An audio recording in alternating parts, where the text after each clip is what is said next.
Hello, everyone. Today I want to talk about do a video on the new additions to the Criterion Channel for August 2021. I've done these, I think, every month this year except for 1 month. And I'm going to basically do a recommendation video, 10 titles that are new to the channel that I would recommend and that I'll be watching. The channel is an incredible resource for classic cinema lovers. It's like having a cinematheque in your library of classic movies. For someone my age who lived before VHS and had to go to film societies, repertory theaters, it's a miracle. You younger guys that grew up in DVD, Blu-ray, streaming, you have limited appreciation of the miracle that it is to have all these films. You can binge watch some of these titles. Criterion curates them. So director, actor, you can go to the site and they'll show me the films of this director, and they'll all come out in chronological order. And they do special editions with the supplements every month. And this month they're adding La Piscine, and this is highly recommended by me. It just came out last week, so it's a title that is about as close as I've ever seen to a title being released on a physical release, and then you get it on the channel as well as the supplements. And it's a great summer movie. I would very much recommend it. The actors Elaine Delon and Romy Schneider are just absolutely beautiful. It's set in Saint-Tropez, south of France, summertime. You can't go wrong with that. On the supplements includes the English language version, which I've watched and is definitely watchable. As all three of the French actors in the movie speak fluent English. But I nevertheless would recommend the French version to get the full taste of the location. Then we have a spotlight on John Huston, a director spotlight of 20 of his films that he directed. And of course, he was a very prolific filmmaker. Has classics like Treasures of Sierra Madre, Asphalt Jungle, which are included in these 20 films. But I thought I would recommend a couple under the radar John Huston movies, and one is from 1967, Reflections in a Golden Eye. It stars Marlon Brando, Elizabeth Taylor, from a great novel by Carson McCullers. I haven't seen it in a long time. When I saw it in the movies, it had the color was desaturated, a very strange process. I'm not sure whether that has survived the different physical releases of Reflections in a Golden Eye, but so I'm curious to see what that, and of course what version they're going to be playing, and of course to see Brando and Elizabeth Taylor, who is fresh off Who's Afraid of Virginia Woolf, where she was now a serious actress. The other, and I'm going to recommend two here because there are 20 films, and this is John Huston's last film, The Dead, another literary adaptation. This from a short story by James Joyce, starring John Huston's daughter Angelica, and the screenplay written by his son Danny Huston. And there's a whole bunch of great Irish actors. And I remember it being very evocative of the short story, which is considered by many to be one of the greatest short stories ever written. Then there's a section where Richard Linklater presents 12 films, curated, Criterion giving him the opportunity to recommend 12 films to us. And there are some really great selections in there, unusual, as you might expect. I'm going to recommend a Rainer Werner Fassbinder film called In the Year of 13 Moons, and this is from 1978. It's the story of a transgender male, his trials and tribulations. I don't remember too much about it. I know I liked it, and Fassbinder is always visually inventive and very expressive.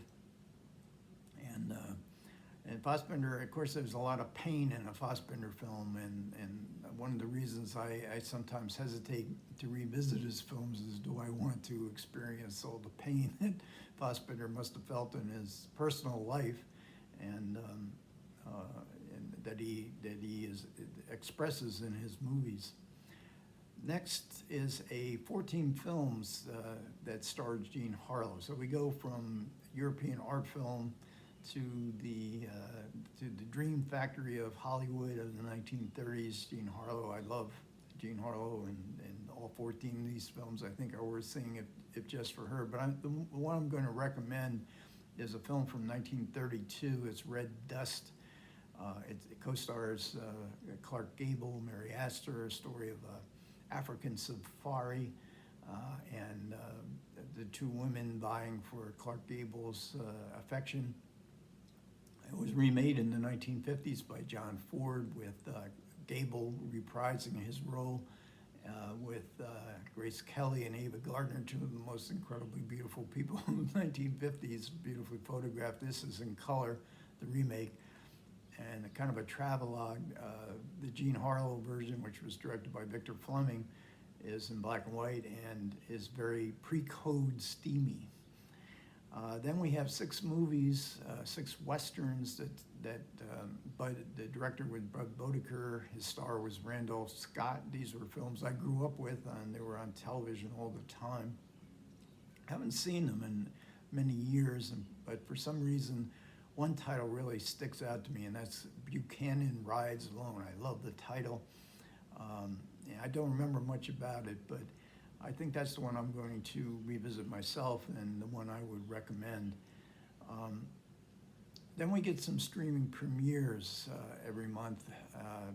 I've watched several of them in recent months. I can't say I'm been so enmeshed in classic cinema in the last few months, especially since I started this channel.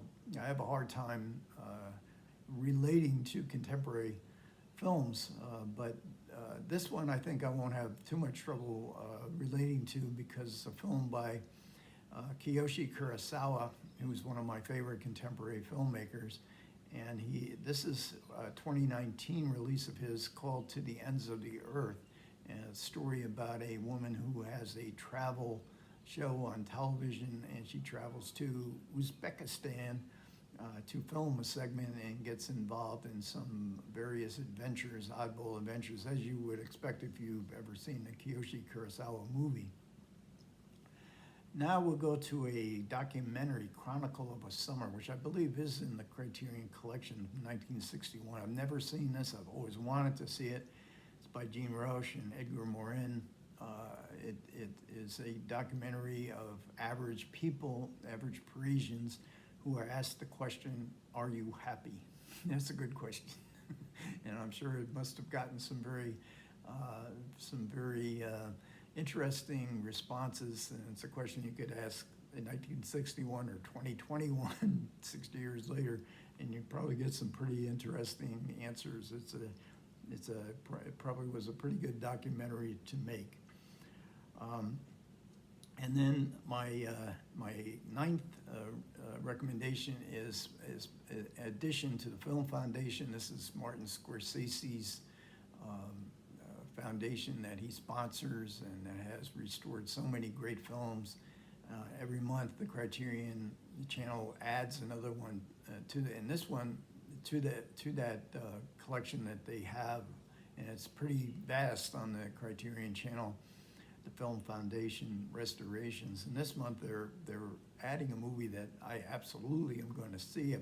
Obviously I've never seen it before. It's a 1934 Mexican horror film.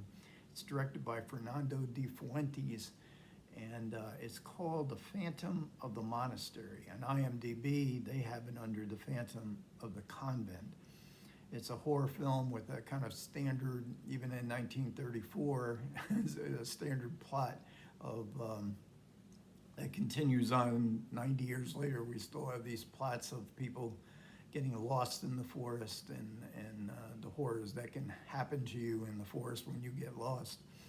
A husband and wife and their best friend are taken in by a monk who takes them to a monastery, convent, and I would imagine as it's labeled a horror film, there's going to be some horrific incidents that might happen in that monastery. My 10th recommendation is for a section on Josephine Baker, the great American black singer who went to Paris and became very, very famous. She made some movies. This one is with Jean Gabin. It's called The Queen of Paris, or it's called Zou Zou, Z-O-U, Z-O-U. The section is called The Queen of Paris. And I've never seen any Josephine Baker. I've seen clips of Josephine Baker, I should say, but I've never actually seen a full-length movie with her. So there's 4 of them to be seen here. And this is set in a musical environment, so presumably we're going to get a lot of songs sung by Josephine Baker. So those are my 10 recommendations for August 2021 films coming to the Criterion Channel. You can check out the full list of films at CriterionCast.com. It's not yet up on Criterion.com when I checked earlier this morning, but I'm sure it's coming soon.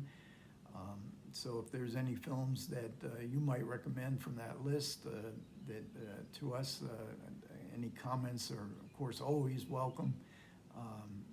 Thanks to everybody who listened to me up to this point. I really appreciate it. And you guys take care. I will catch you next.